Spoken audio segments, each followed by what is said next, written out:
Assalamualaikum warahmatullahi wabarakatuh.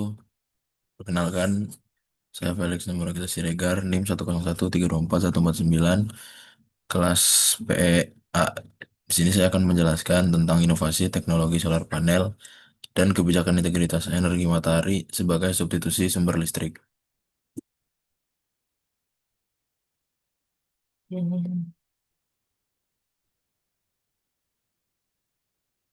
Jadi energi matahari itu sumber energi terbarukan yang ramah lingkungan, solusi strategis untuk mengurangi ketergantungan pada energi fosil, potensi besar di wilayah tropis seperti di Indonesia. Ini yang akan kita bahas di dalam PPT ini. Yang pertama, dampak negatif dari energi matahari itu ada tiga.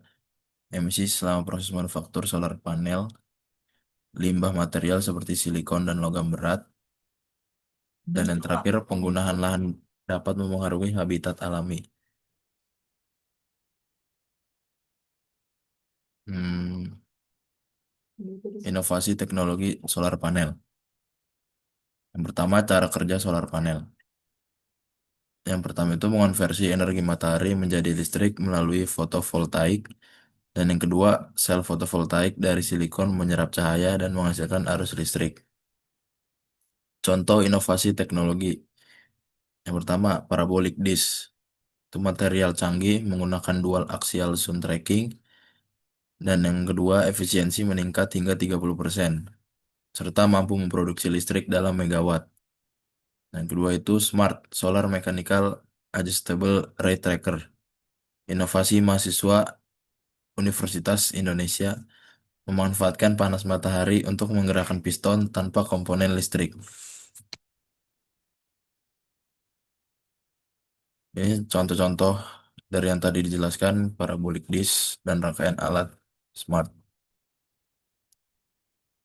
Di sini grafik paparan cahaya matahari di Indonesia ada Pulau Sumatera, Jawa, Kalimantan, Sulawesi, Bali, Nusa Tenggara, dan Papua.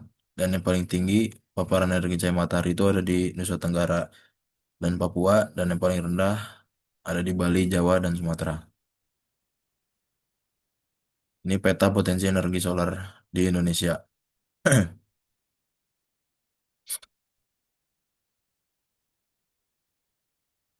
Selanjutnya, analisis faktor ekonomi dalam penerapan teknologi solar panel.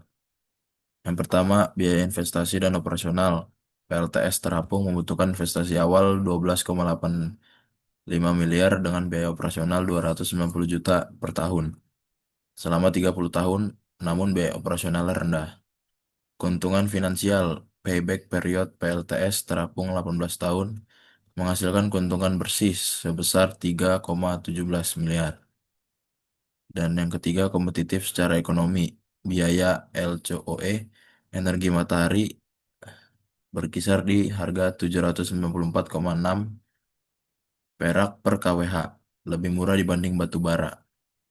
Dan yang terakhir, ramah lingkungan, PLTS mengurangi emisi karbon dan tidak memerlukan bahan bakar, mendukung keberlanjutan. Di kesimpulan yang bisa diambil dari PPT yang saya jelaskan, ada empat, yaitu energi matahari memiliki potensi besar untuk mendukung kebutuhan energi bersih di Indonesia. Yang kedua, teknologi seperti parabolic disk dan smart meningkatkan efisiensi solar panel. Yang ketiga, diperlukan langkah mitigasi untuk mengatasi dampak negatif seperti limbah material dan lahan. Dan yang terakhir, dukungan finansial dan infrastruktur sangat diperlukan untuk pengembangan lebih lanjut. Mungkin cukup sekian presentasi yang saya jelaskan. Hmm, Kurang lebihnya mohon maaf. Assalamualaikum warahmatullahi wabarakatuh.